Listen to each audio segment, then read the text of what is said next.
Bonjour, Louis d'Agriculture Bonsai Shawinigan. Alors, toujours dans notre série sur les substrats, on vous présente aujourd'hui les additifs qu'on peut mettre dans le jeu de base, c'est-à-dire dans le substrat de base qu'on peut se créer pour les différentes essences d'arbres qu'on cultive. Alors, les premières pierres qu'on peut rajouter dans nos substrats, ce sont des pierres volcaniques qui sont, en fait, c'est de la pierre de lave. Le mot le dit, ça vient des volcans. Donc, deux formats. Il y a des formats qui sont un petit peu plus petits, 3 à 5 mm, un petit peu plus gros, je dirais aux alentours de 7-8 mm. Les fonctions sont les mêmes. À part la couleur, c'est purement esthétique, mais les fonctions sont les mêmes, c'est-à-dire que ça va créer un drainage. C'est quand même une pierre qui est assez dure, qui ne se défera pas avec le froid ou les changements de température. Ça va permettre aussi une bonne rétention d'eau. Puis les racines, quand ils rencontrent les petites pierres de lave, vont prendre des directions différentes et même souvent se séparer en deux, ce qui va faire que la ramification des systèmes racinaires va être un petit peu plus rapide dans le temps.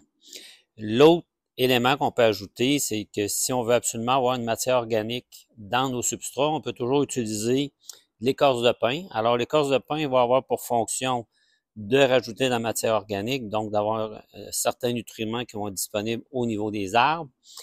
Et dans le cas, par exemple, des pins, s'il y a des mycorhizes dans le pot, les écorces de pin vont favoriser la mycorhisation. Donc, en plus de la rétention d'eau, la nutrition, on peut avoir aussi plus de mycorhizes à l'intérieur de nos pots, ce qui est très bon aussi pour les pins. L'autre chose qu'on peut utiliser, c'est la mousse de Nouvelle-Zélande. Alors, la mousse de Nouvelle-Zélande, son intérêt à elle, c'est que les fibres sont très longues. Alors, c'est très différent de ce qu'on va voir, par exemple, dans les centres jardins, où là, on va retrouver, par exemple, une fibre, une mousse de tourbe blonde, où la fibre est plutôt longue, mais sèche, elle ne retient pas beaucoup d'eau. Celle-là, c'est vraiment une fibre qui est longue.